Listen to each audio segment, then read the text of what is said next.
ምዕራፍ 6 ዳርዮስም በመንግሥቱ ሁሉ ዘንድ እንዲሆኑ 120 መሳፍንት በመንግሥቱ ላይ ይሾም ዘንድ ወደደ።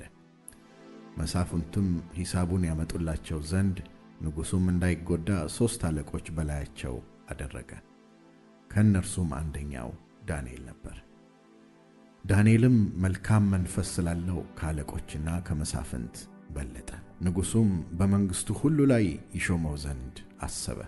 የዚያን ጊዜም አለቆችና መሳፍንቱ ስለ መንግሥቱ በዳንኤል ላይ ሰበብ ይፈልጉ ነበር። ነገር ግን የታመነ ነበረና ስህተትና በደልም አልተገኘበትምና በእርሱ ላይ ሰበብና በደል ያገኙበት ዘንድ አልቻሉም። እነዚያም ሰዎች ከአምላኩ ሕግ በቀር በዚህ በዳንኤል ላይ ሌላ ሰበብ አናገኝበትም አሉ።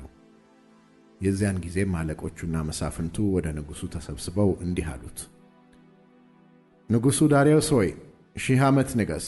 የመንግሥቱ አለቆች ሁሉ፣ ሽማምቶቹና መሳፍንቱ፣ አማካሪዎቹና አዛዦቹ ንጉሥ ሆይ ካንተ በቀር ማንም እስከ 30 ቀን ድረስ ልመና ከአምላክ ወይም ከሰው ቢለምን በአንበሶች ጉድጓድ ውስጥ ይጣል የሚል የንጉሥ ሕግና ብርቱ ትእዛዝ ይወጣ ዘንድ ተማከሩ።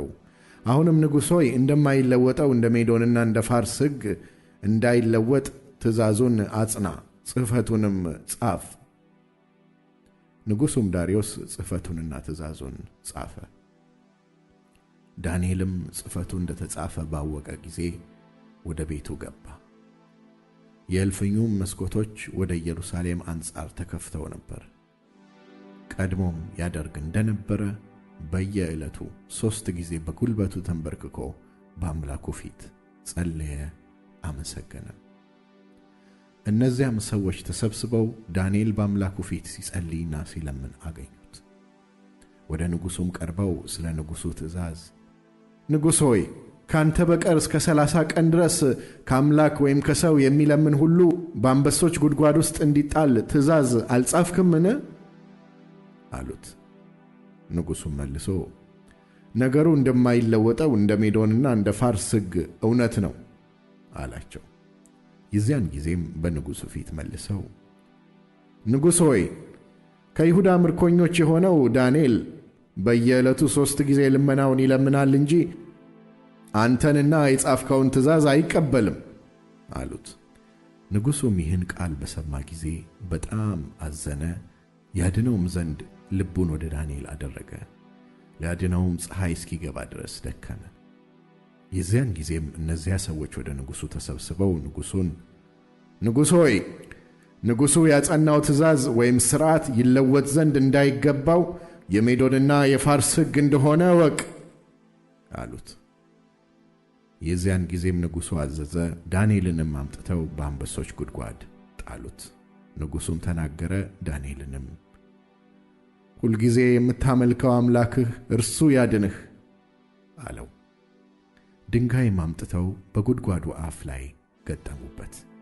ንጉሡም በዳንኤል ላይ የተደረገው እንዳይለወጥ በቀለበቱና በመኳንንቱ ቀለበት አተመው።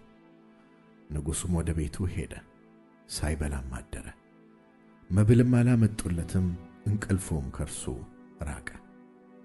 በነጋውም ንጉሡ ማልዶ ተነሣ፣ ፈጥኖም ወደ አንበሶች ጉድጓድ ሄደ።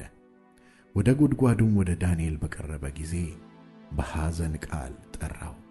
ንጉሡም ተናገረ፣ ዳንኤልንም የሕያው አምላክ ባሪያ ዳንኤል ሆይ ሁልጊዜ የምታመልከው አምላክህ ከአንበሶች ያድንህ ዘንድ ችሎአልን? ዳንኤልም ንጉሡን፣ ንጉሥ ሆይ 1000 ዓመት ንገሥ። በፊቱ ቅንነት ተገኝቶብኛልና ባንተ ፊት ደግሞ ንጉሥ ሆይ አልበደልኩምና አምላኬ መልአኩን ልኮ የአንበሶችን አፍ ዘጋ፣ እነርሱም አልጎዱኝም አለው። የዚያን ጊዜም ንጉሡ እጅግ ደስ አለው። ዳንኤልንም ከጉድጓዱ ያወጡት ዘንድ አዘዘ። ዳንኤልም ከጉድጓድ ወጣ፣ በአምላኩም ታምኖ ነበርና አንዳች ጉዳት አልተገኘበትም። ንጉሡም አዘዘ፣ ዳንኤልንም የከሰሱ እነዚያን ሰዎች አመጧቸው። እነርሱንና ልጆቻቸውንም ሚስቶቻቸውንም በአንበሶች ጉድጓድ ጣሏቸው። ወደ ጉድጓዱ መጨረሻ ሳይደርሱ አንበሶች ያዟቸው፣ አጥንታቸውንም ሁሉ ሰባበሩ። የዚያን ጊዜም ንጉሥ ዳርዮስ በምድር ሁሉ ላይ ወደሚኖሩት ወገኖችና አሕዛብ በልዩ ልዩ ቋንቋ ወደሚናገሩ ሁሉ ጻፈ፣ እንዲህም አለ። ሰላም ይብዛላችሁ። በመንግሥቴ ግዛት ሁሉ ያሉ ሰዎች በዳንኤል አምላክ ፊት እንዲፈሩና እንዲንቀጠቀጡ አዝዣለሁ። እርሱ ሕያው አምላክ ለዘላለም የሚኖር ነውና መንግሥቱም የማይጠፋ ነው። ግዛቱም እስከ መጨረሻ ድረስ ይኖራል። ያድናል፣ ይታደግማል። በሰማይና በምድርም ተአምራትንና ድንቅን ይሠራል። ዳንኤልንም ከአንበሶች አፍ አድኖታል። ይህም ዳንኤል በዳርዮስ መንግሥትና በፋርሳዊው በቂሮስ መንግሥት ኑሮው ተቃናለት።